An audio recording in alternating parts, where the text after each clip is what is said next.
Bonjour à tous, c'est le Killer qui vous parle. Aujourd'hui c'est jour de course, donc avec une nouvelle sélection de voitures Hot Wheels, consacrée cette fois-ci à un segment entier, le segment X-Racers, sorti en 2007. Car effectivement, il y a souvent eu un segment X-Racers, donc des voitures transparentes, sorties au cours des années. Donc, mais là, je vous présente sa version 2007, donc avec 4 voitures en tout dedans. Et donc la première, ces 4 voitures, c'est la Nerve Hammer, voilà.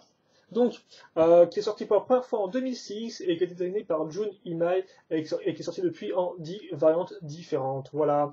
Donc, je vous montre la dernière rapidement. Donc là, dans ce segment X-Racers en particulier, toutes les voitures seront transparentes avec une partie qui sera d'une autre couleur transparente. Donc dans ce cas-ci, ce sera une version un peu trans gris, hein, je vais dire ça comme ça, c'est la partie centrale de la voiture qui sera trans gris, et des imprimés avec un logo bien particulier, même si là, le logo, il est très peu visible.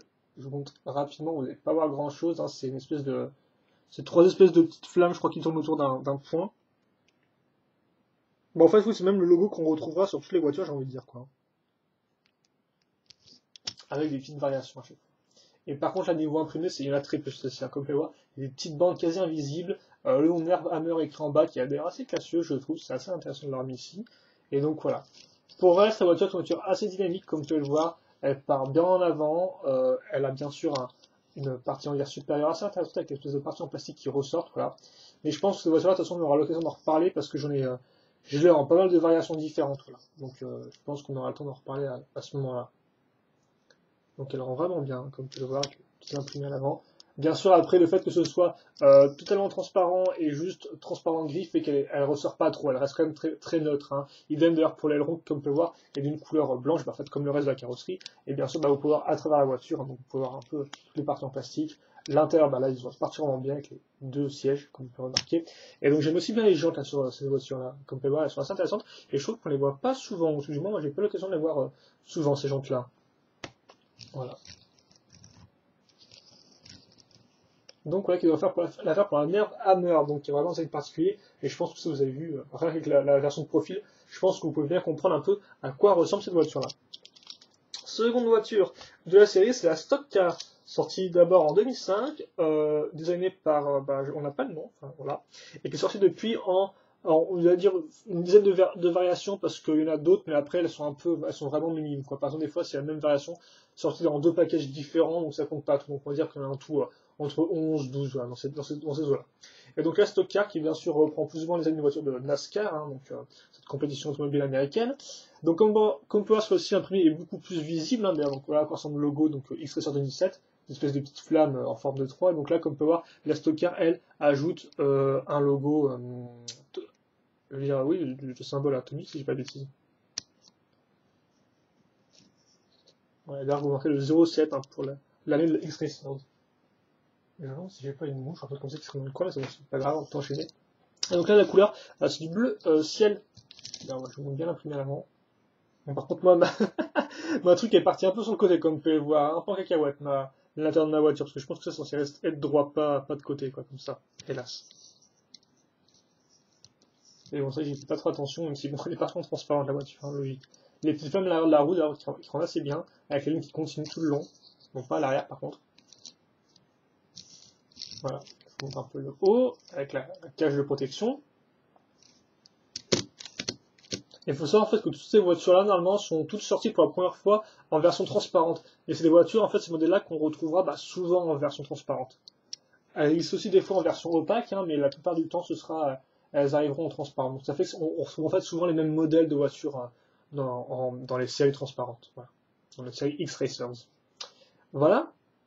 Donc voilà, stock car, assez classique, mais qui marche bien. Une voiture un peu solide hein, quand même, elle est assez massive, je trouve. Mais ça donne son petit charme, elle est pas trop. Elle est moins élancée qu'une Circle Tracker qui part un peu du même principe, quoi. Et donc c'est plutôt cool. Troisième voiture de la série, c'est la Fastas, sortie en 2005, designée par Dwayne Vance, qui est sortie depuis en 16 variantes. Et il faut savoir qu'il existe deux variantes pour cette année-là, dont une avec des jantes différents. Mais bien sûr, c'est la seule différence. Après, pour reste, les imprimer, hein, comme vous pouvez le voir. Donc, on va reprendre un autre petit logo, avec cette fois-ci un signe Biohazard, comme vous pouvez voir, qui est coupé, hein, hop là. Et là, il y a le nom à ce niveau-là. Et ce que j'aime beaucoup avec la Fastasme, c'est qu'en fait, on ne sait pas trop en quel sens la tenir, quoi. Parce qu'au final, on se dit que, vu qu'elle est très plate, comme vous pouvez voir, elle a vraiment des courbes très fines, on peut presque croire qu'elle pourrait se poser dans ce sens-là, quoi. C'est arrivé avec des voitures Hot Wheels et un avant qui soit plus, plus haut que l'arrière, quoi. Donc j'aime beaucoup cet aspect un peu, voilà, un peu ambigu de la voiture.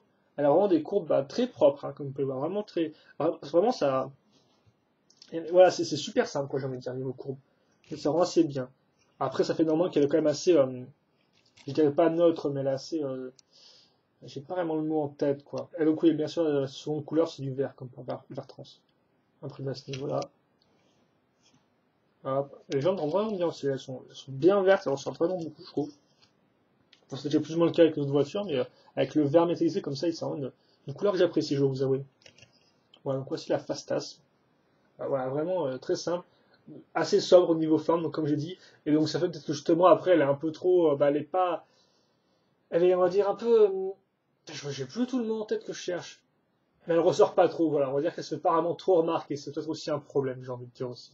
Donc, ouais, on peut faire plus original, mais bon au moins elle est vraiment, elle a vraiment des courbes simples et agréables comme vous pouvez le voir. Et là vous pouvez bien voir l'intérieur avec les deux grandes siège et une espèce de moteur, je suppose, hein, je sais pas quoi, une partie mécanique.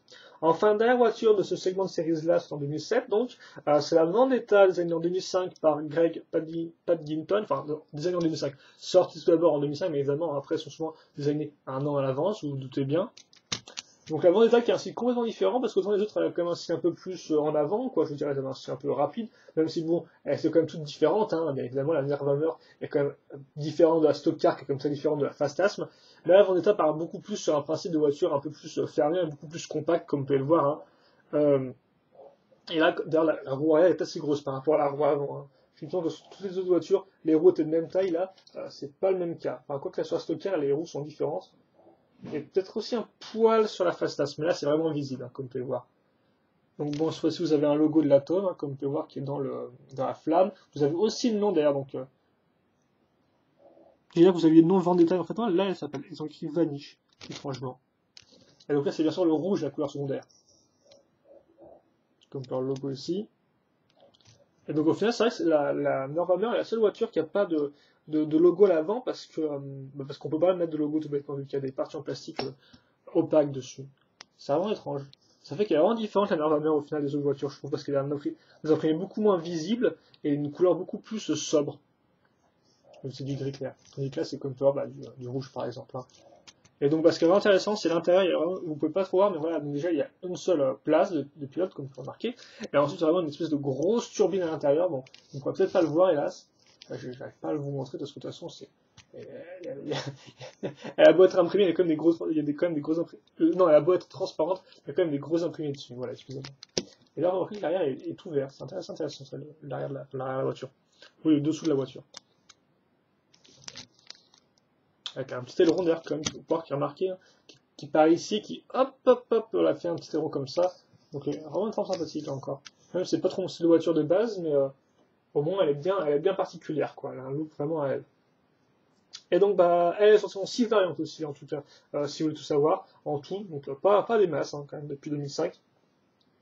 Ça en fait moins d'une par an. Donc, ils l'ont utilisé avec parcimonie, quoi. Contrairement à la Nervhammer qui est sortie beaucoup de fois. Mais ça va, je l'aime bien, donc ça me dérange pas trop personnellement. Et donc voilà, je pense qu'on a fait le tour. Donc j'ai peut-être pas trop décrit les designs de voitures, après je pense que moi vous avez vu suffisamment. Mais n'hésitez pas à me poser des questions si vous en avez, hein. Mais après je pense que voilà, les voitures bien sûr parlent d'elles-mêmes, quoi. Moi je peux vous donner mon ressenti. Et mon ressenti c'est que de toute façon j'aime les choses qui sont transparentes. Donc je suis comme un gosse pour ça. Donc autant vous dire, bien sûr que ça me plaît, quoi. C'est un segment qui me plaît. Et c'est vrai que par contre, c'est un segment qui, contrairement aux autres segments X-Racers, eh bien, est dû à des couleurs qui sont un peu plus sobres, parce que souvent les segments X-Racers, la carrosserie est entièrement transparente rouge ou transparent vert, un truc qui ressort bien. Là, c'est beaucoup plus sobre, mais aussi il me semble qu'il y a une raison pour ça, c'est tout bêtement parce que les voitures sont phosphorescentes, si je dis pas de bêtises. Il me semble bien que c'est du plastique de phosphorescence, ça j'aurais dû me renseigner avant, je l'ai pas fait. Mais voilà, donc oui, donc des X-Racers phosphorescentes, ce qui est quand même une première, hein, dans le genre, pas une première. On va dire que c'est différent des autres, parce que je suis sûr bien sûr que en 40 ans d'activité, Hot Wheels a bien dû nous sortir des voitures phosphorescentes. Donc elles sont phosphorescentes celles-ci, et donc ça fait qu'on a des carrosseries qui sont particulièrement, qui sont juste transparentes, qui ne sont pas transparentes bleues, transparentes rouges. Donc ça fait vraiment que les couleurs c'est vraiment, c'est un minimum quoi, j'ai envie de dire. On a juste la vitesse de couleur et puis c'est tout quoi. Après bien sûr on a quand même des imprimés qui, comme vous pouvez le remarquer, sont souvent assez présents, sauf sur la Nervamère bien évidemment, qui elle a beaucoup moins d'imprimés et beaucoup plus sobre. Et au final que j'aime bien, mais je les aime toutes de toute façon. Donc même la Vendetta qui par exemple n'est pas mon style de voiture, je trouve ma foi assez originale et somme toute sympathique. Et donc voilà, je pense qu'on a fait le tour pour ces voitures-là. Donc j'espère que vous aurez apprécié. Sur les questions de commentaires, c'est pas me les poser, bien évidemment. Je vous rappelle que dans la description de la vidéo, vous trouverez donc des liens vers Sauce Texas Diecast ou le Hot Wheels Wiki pour avoir plus de photos de ces voitures, donc dans leurs différentes variations au cours des années. Et donc, je pense que c'est un peu tout pour ça. Est-ce que je peux ou pas un peu améliorer là? Ouais, voilà, ça change pas grand chose d'améliorer le focus. Donc voilà, je pense qu'on a fait le tour pour ces 4 voitures-là qui font toute partie, je vous rappelle, du segment de Series X Racers, celui sorti en 2007, parce qu'attention, souvent, il y a des voitures transparentes qui sortent dans le thème X Racers de toutes les années, enfin, la plupart des années. Donc voilà, méfiez-vous à ne pas confondre, et bien sûr, après, vous ne pourrez pas spécialement les trouver en magasin, si je veux vous avouer. Même si pour ceux qui voudraient du X Racers en magasin en 2012, donc, il existe un pack qui est sorti, et qui contient peut-être même la stock car dedans d'ailleurs, si je dis pas de bêtises. Après, je crois qu'elle est toute orange, donc c'est vraiment, elle est beaucoup moins sobre que ça, quoi. Et après, vous pourrez trouver des voitures transparentes, bien sûr, qui sont sorties dans ce qu'on appelle la mainline, donc dans les voitures vendues à l'unité. Donc par exemple, le segment de série Thrill Racers Ice à quelques voitures transparentes, si je ne dis pas de bêtises. Donc écoutez, à vous de voir ça. En tout cas, j'espère que vous avez apprécié la vidéo. Donc comme je dis, questions sur la vidéo, n'hésitez pas à me les poser. N'oubliez pas les liens dans la vidéo. Et puis pour le reste, portez-vous bien, passez une bonne journée, une bonne soirée, ce que vous voulez, c'est à vous de voir. Vous regarderez la vidéo. Et puis moi je vous dis rendez-vous plus tard pour de nouvelles vidéos. Donc bien évidemment, lundi à nouveau pour une sélection consacrée à une seule voiture dans ses différentes variations. Allez, à plus. Lundi ou mardi, excusez-moi, j'ai dû me tromper. Allez, salut.